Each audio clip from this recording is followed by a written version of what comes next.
9-шы дәріс нәрестелік кезең, туғаннан 1 жас аралығы. Жоспар. Баланың перинатальды дамуының ерекшеліктері. Нәрестенің психологиясы жайлы түсінік. Жаңа туған нәресте жасы. Нәрестелік кезең. Өмірінің алғашқы жылының 1-2 жартысы. Баланың перинатальды дамуының ерекшеліктері.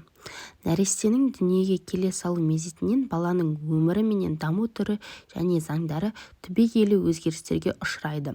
Баланың дара психикалық өмірі нәрестелік кезеңнің орталық психологиялық жаңа құрылымы болып табылады. Перинатальды даму кезеңі 3 кезеңнен тұрады. Бірінші, герминалды ұрықтанғаннан 2 аптаға дейін жасушалардың жылдам жетілуі менен алғашқы диффузияларының кезеңі. Екінші, эмбрионалды 2 аптадан 2 айға дейін негізгі құрылымы мен ағзалардың қалыптасу кезеңі. Үшінші, фетальды 3 айдан туғанға дейін ұрықтың қарқынды морфофизиологиялық даму кезеңі. Перинатальды даму психологиясында баланың психикалық дамуының жағымды ықпал ету мақсатында анасымен қарым-қатынасының неғұрлым ерте қалыптасуының маңызы мойындалған. Ондай қарым-қатынас сипалау, баламен сөйлесу, тілдесу түрінде хабар алмасу сипатқа ие. Осындай өзара әрекеттестік ата-аналық ұстанымның қалыптасуына, баланың эмоциялар қабылдауға, ананың оның мінез-құлқы мен күйлерінің сенситивті арттыру үшін, оның субъективті қатынасының қалыптастыру үшін жағымды ықпал етеді. Перинатальды кезеңнің қарым-қатынас тәжірибесі ананың босанудағы психологиялық даярлығын қалыптастыруға және баланың дүниеге келу мезетінде жақын ересекпен ынтымақтастық реттеу үшін маңызын жоққа шығаруға болмайды. Нәрестенің психологиясы жайлы түсінік.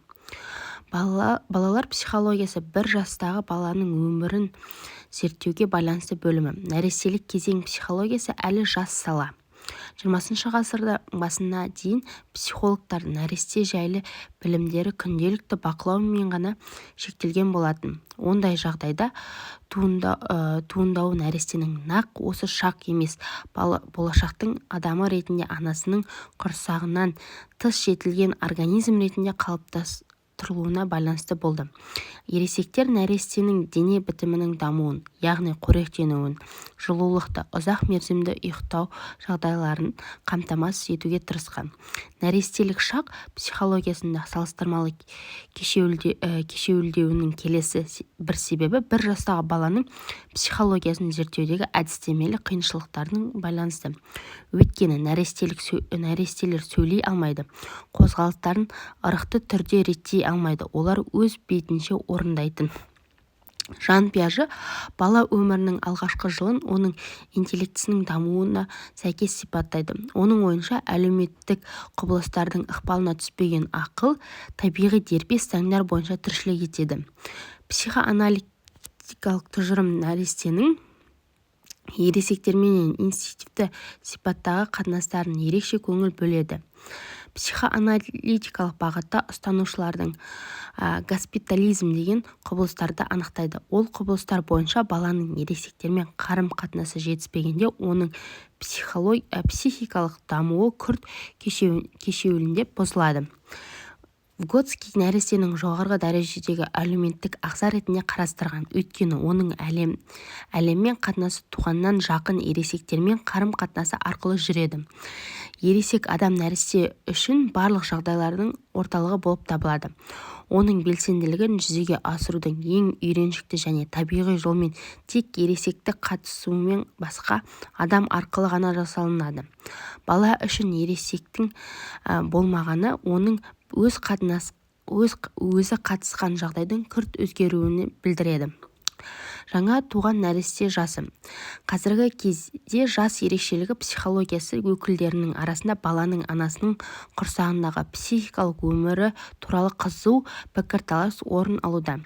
Кейбір дәрігерлер мен психологтар әлі тумаған балаға саналы адам күйзелістерін танып қояды. Тіпті анасының құрсағындағы балаға неғұрлым пайда сыртқы ықпалдарын ұйымдастырудың мақсат еткен перинатальды педагогика ағымы пайда болды.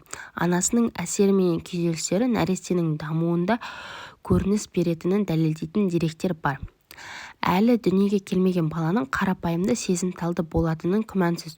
Ол вестибальды қоздырғыштардың сезімтал келеді. Мәселен, анасы оны тербететініне әсер тудыратын қозғалыстар ол тына қалып қозғалысын тоқтатады, ал анасы тыныштық жағдайында түскенде аяқ-қолдарын қозғалта бастайды.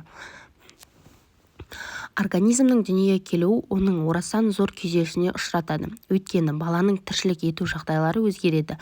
Қараңғы менен жарықты, жылулық пен суықтың қарама-қарсылығын, баланың өкпесінің дем алуы, анасының физикалық ажырауы. Осыған байланысты көптеген зерттеушілер мен тәжірибешілер ана мен бала өмірінің алғашқы сағаттарында физикалық және психологиялық қатысуының ерекше назар аударады. Бала дүние рефлексі түрлі жиынтығымен келеді. Бала дүниеге жаңадан келген кезінде мінез-құлқы табиғи инстинктивті түрлерінің таза күйінде байқауға болады. Шартты рефлекс нақты сыртқы қозғалтқыштардың автоматты, ырықсыз түрде жауап беруі. Кейбір рефлекстер сыртқы әлемнің физиологиялық бейімделуді қамтамасыз етіп, кейіннен ему, іздеу, тамақтану, қорғану сияқты тағы басқа рефлекстерді сақталады. Басқа рефлекстер анасивтік сипатта болып, жануарлар тегінен алынған мұрнын білдіреді. Осындай рефлекстің көпшілігі алғашқы жарты жылда бәсеңдейді. Олар тең басу, қармау, іліну.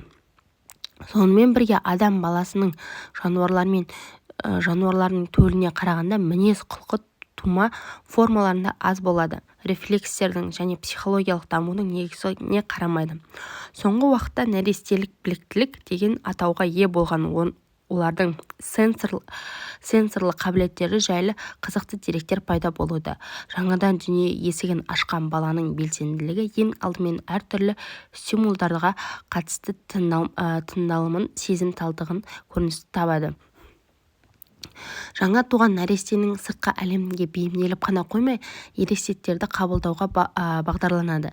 Ересектің нәрестеге жеке дара назарының негізінде 3-4 апта соңына қарай баланың көңілі ересектің бетіне тоқтап, оған жымия бастайды. Баланың алғашқы күлімсіреуі нәрестенің жаңадан дүниеге келген кезінің қорытындылайды. Нәрестелік кезең өмірінің алғашқы жылының бірінші жартысы. Бала дамуының ерекше кезеңі 1-6 ай аралығын қамтиды. Нәресте ересекпен тікелей эмоцияларды немесе жағдаяттың жеке қарым-қатынасы оның осы кезеңдегі жетекші әрі негізгі іс-әрекет болып табылады. Алғашқы жарты жылда балада ересекпен қарым-қатынасында мінез-құлқында күрделі формасы, сөйлеген ересекке бет әлпетінің, дене аффектілерінің жағымды, мимикалардың соматикалық реакциялары, жандану кешенін қалыптасады. Ол төмендегідей компоненттерден құралады. Бірінші, баланың қоршаған ортада ересек адамды бөліп алуы, сөйлеген ересектің бет әлпетіне тоқтап, оған құлақ салып, назар аударуы. Екінші, ересекпен күлімсіреу және ерекше дыбыс арқылы жүзеге асатын қарым-қатынас. Үшінші, ересекпен белсенді түрде қарым-қатынас тартуы. Лесиннан баланың қарым-қатынас мұқтаж болуы төмендегі белгілерге көрсетіледі. Бірінші, ересекті тануға бағыттылықты анықтайтын наза менен қызығушылық. Екінші, баланың бағасын қамтитын ересекке бағытталған эмоциялық көріністер. Үшінші, ересекке бағытталған бастамашылық әрекеттер. Төртінші, ересекке қатысты сезімталдық.